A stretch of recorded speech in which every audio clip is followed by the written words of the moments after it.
Hey, Claire. Tomorrow we have that lunch with the girls over at that fancy restaurant on 4th Street.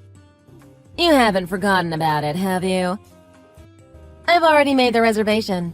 It's for 40 people. If it has slipped your mind and you forgot to come, then you would have missed out on a great time. No, I haven't forgotten about it. I'm just glad that you got my reply and have me on the list.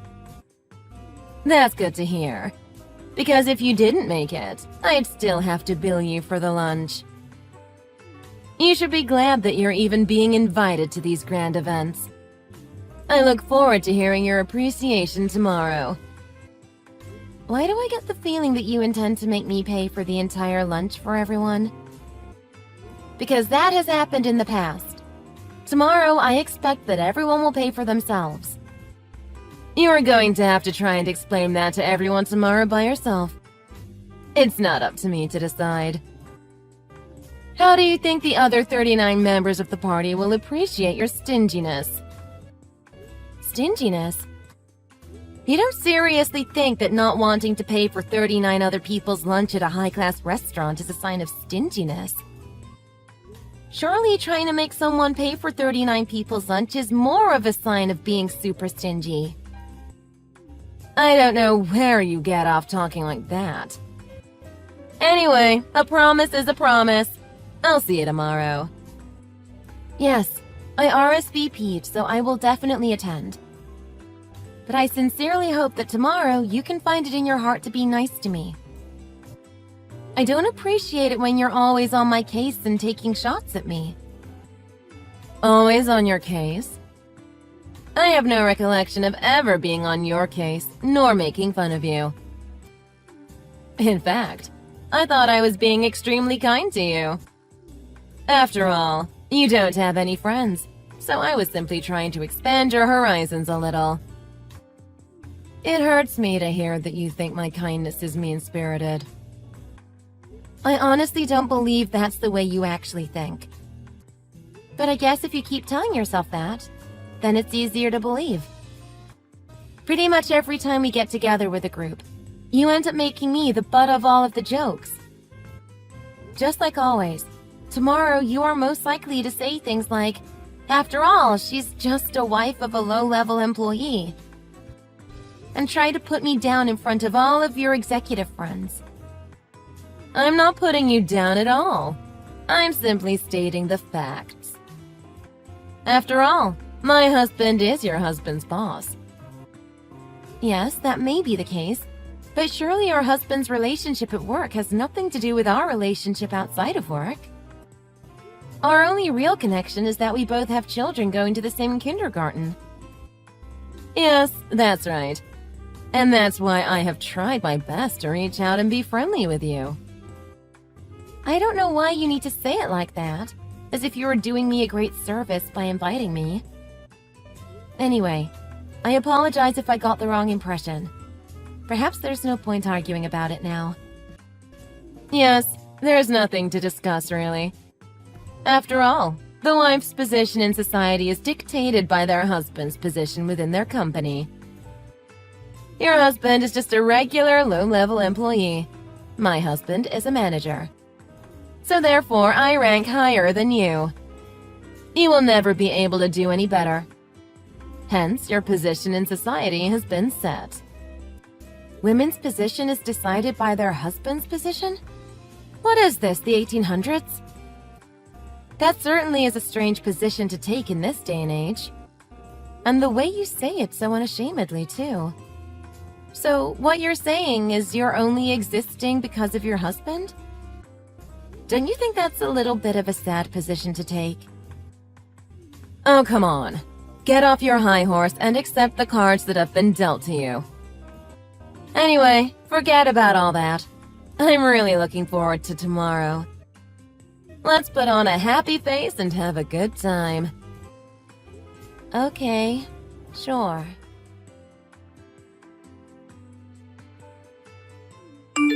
Hey, Claire! I just heard that you're coming to the lunch tomorrow. Is that true? Yes, that's right.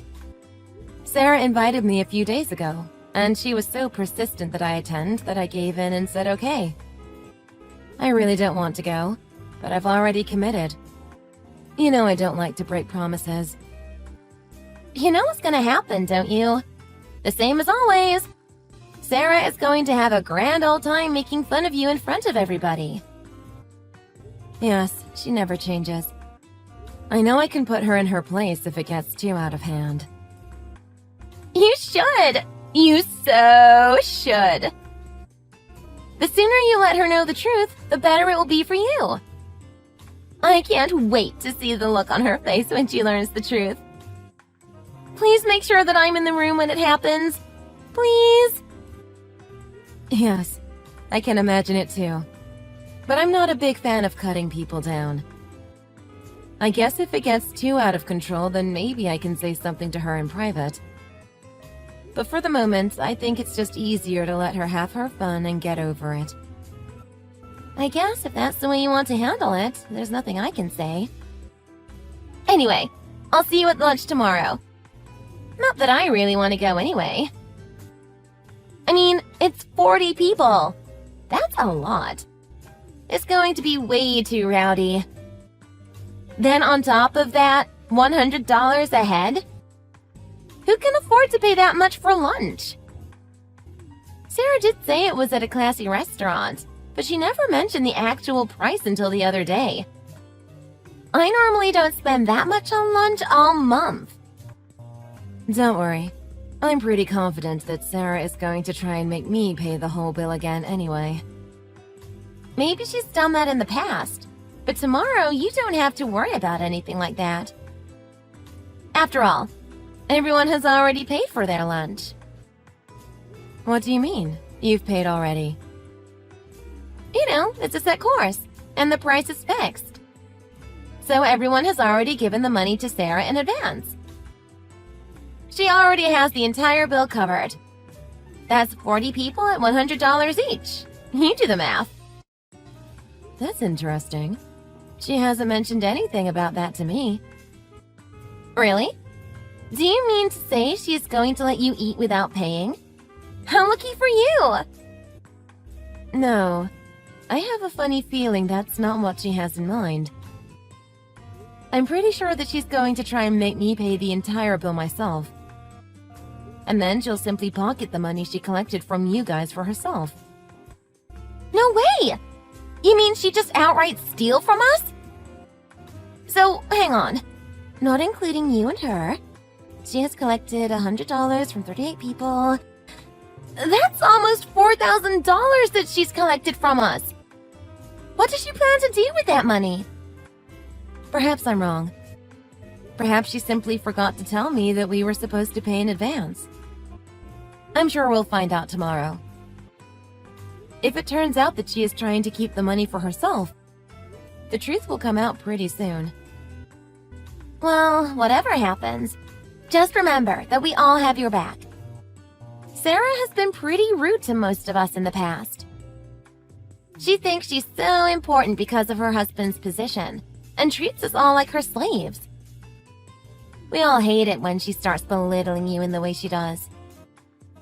Thanks for all of your support. I really appreciate it. Not at all. I just wish we were in a better position to tell her off. But if we do that, then it will only make things tough for everyone, our kids included.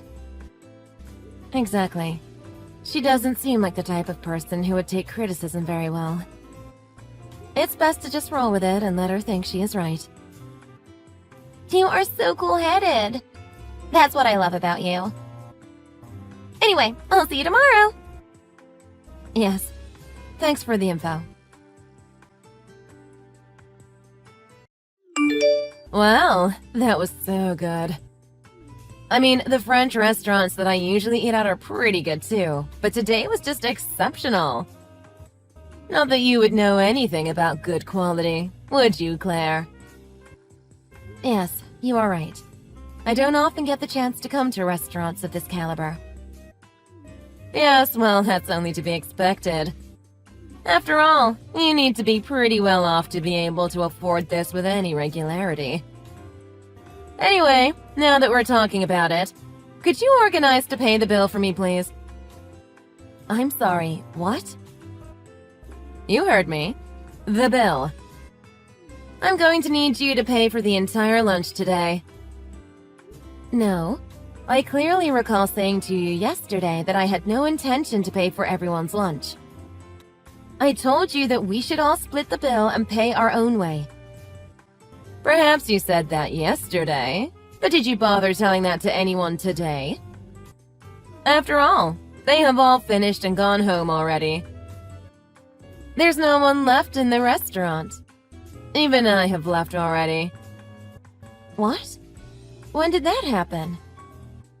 And now that you are the only one left, it's on your shoulders to settle the bill. If you leave without paying, that's no different to the old eat and run. I don't think the police would look too kindly upon that. How do you think your husband would appreciate having a criminal for a wife? I don't think that would go down too well at the office. I can't believe you would stoop so low to leave a restaurant without paying. And then try to make someone else cover your bill. You can't just blame me for this one. After all, there were 38 other people at that lunch, and they all left too. Surely you can see that as a sign of how they feel towards you. I see. Is that so? Yes, it is. Anyway, now that you understand the situation, I trust you'll do the right thing by your husband and pay the bill. After all, the wife of a general employee must obey the demands of his manager's wife. Okay, I'll pay the bill. I'm just going to have to take it out of your husband's pay for this month. What? Let me see. It was a set lunch for 40 people at $100 a head. That makes it $4,000 without the tip. I'll just factor in 15% on top of that. I will arrange for it to be deducted from his pay. But Sarah, I will need you to explain to him where the money went to. You're okay to do that, aren't you? Hang on. Have you gone insane? Perhaps a wine or two too many at lunch? You and I both know that your husband doesn't have the ability to adjust anyone's pay. Yes, you are right. My husband doesn't have the right. But I do. Now I know you're on something. You're freaking high! Get real for a moment. You're a full-time housewife. I don't know why you're trying to act so high and mighty. I'm not trying to do anything. The truth of the matter is, I am the CEO of the company our husbands work at. What? Yes, so therefore your husband and mine are both my employees. So at the end of the day, I am the one who decides salaries. Is what I'm saying starting to make sense? No, you're still not making any sense. How can that be possible?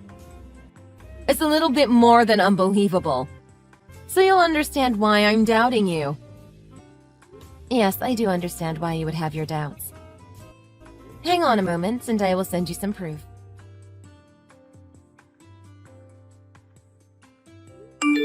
Here, this is a photo of my business card. What? This can't be real. Surely you just photoshopped this as a joke? No, it's the real thing. I'm just on extended maternity leave for the moment. The vice president has been sitting in my office whilst I've been absent. I must say, he's been doing a pretty good job. I'm pretty sure that your husband is aware of the situation. After all, he's been there for quite a while. Perhaps you would better check with him when you see him tonight. Well, let me think. So, if this is true, you are Gary's company president? Is that what you're saying? Yes, that is correct. In fact, I already contacted him about the reduction in pay for this month. You didn't! Let's just say he wasn't very impressed. He didn't really know what to say, though. Firstly, he was rather surprised that his own CEO had children attending the same kindergarten as his own children. Hang on. That has nothing to do with it. It would appear that you lead a very different, more subdued lifestyle at home, don't you? He was very surprised to hear how you act when you're off the leash and free to roam. No? What else have you been telling him? What else did he say? He didn't say anything about separation or divorce, did he? Well, he didn't go into any particulars, but it wouldn't surprise me if the thought had crossed his mind. After all, it is pretty embarrassing that his wife would try to steal money from her supposed friends. What's that you said? Come on, Sarah. It's time to stop playing dumb. I'm fully aware that you had already collected money from everyone for lunch today. That's why everyone left without paying anything today. They had already given you their money. Yet even though they had already given you the money, you still try to make me pay the entire bill. What was that all about? Yes, well, yes, I forgot. Yes, it just slipped my mind. That's it. I can be so forgetful sometimes. Silly me. Yes, well, your husband is also aware of that little incident too. I'm sure that if it was a simple slip of the memory, then maybe your husband will forgive you. But if you think about it, somehow forgetting about the $4,000 in cash you had recently received, and then trying to make someone else foot the bill, not many people would look too kindly on that. How do you know about that? Know about what? That I had already collected money from the other members. That's obvious, isn't it? I heard it from the other members. That's not possible. You don't have any friends in that group. Whenever you're not there, everyone talks about you in a way you don't want to know. There's not a single member who would be on your side. Haven't you heard the fable of the Naked King? What? I'm sure the similarities are lost on you. After all, you are so preoccupied with trying to be the most popular one in the room. You thought that by acting so superior to everyone, you could scare them into being your friends. Do you really believe that they are all on your side? What are you talking about? Of course they are my friends. Of course they are on my side. After all, everyone follows me. I'm like the leader of the group. The queen bee, you know. Right, but that's not necessarily a sign of being your friend. The truth is, everyone is afraid of you. They're afraid of what you might do or how you would react if they ever disobeyed your wishes. They see you as sort of an injured tiger, unsure of what you will do next. I don't see a problem with that. As long as they are spending time with me, we all get along perfectly. Anyway, regardless of what you say, why would anyone want to be on your side? Well, first of all, it didn't help your case when you tried to steal their money and keep it to yourself. No one was the slightest bit impressed by that. Just before, you said everyone had already gone home. Did you actually believe that was the truth? Yes, they all went home, didn't they? No, actually they all stayed behind with me. Every single one of them. We're all here except for you. They're all waiting for you to come back and return their money to them. You traitors! Every one of you are lousy, backstabbing traitors!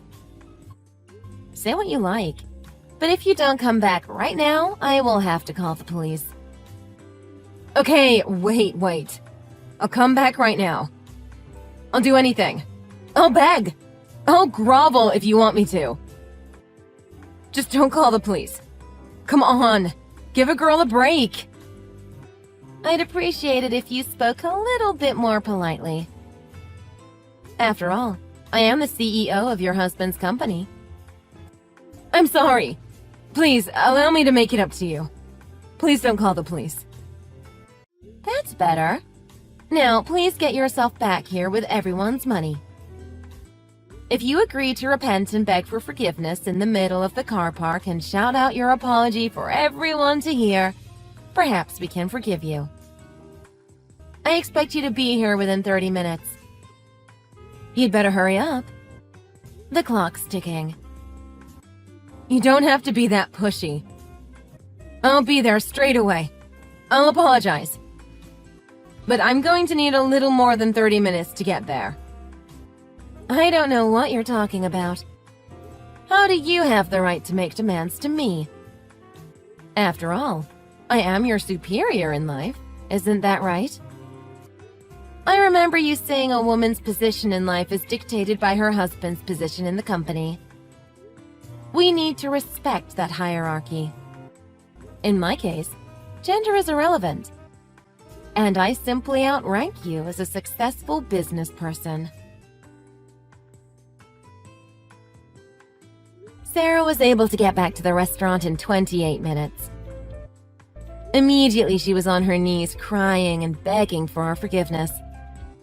We could tell she was sincerely apologetic. I guess it is important to her to keep her social status high and really wanted to be forgiven. She was able to return the $100 to every member. But it turns out that she had already spent the money she had collected previously. She had to stop by the bank and take out a loan to pay everyone back. That's why she needed some more time. As for her husband, it turns out this was the straw that broke the camel's back, and he decided to file for divorce. He even got custody of his daughter, after citing numerous ways Sarah was manipulative and neglectful in her child-rearing. After the divorce, Sarah was unable to curb her spending habits and kept racking up large amounts of debt. In the end, without any means to repay the money, she simply left town and disappeared. I guess, after all, she finally realized that she had burned all of her bridges in town. And with no one left to turn to, the best thing to do was to try starting a new life somewhere far away. Since she left town, our circle of kindergarten friends actually enjoy having our regular get-togethers. Of course, we all pay for our own lunch.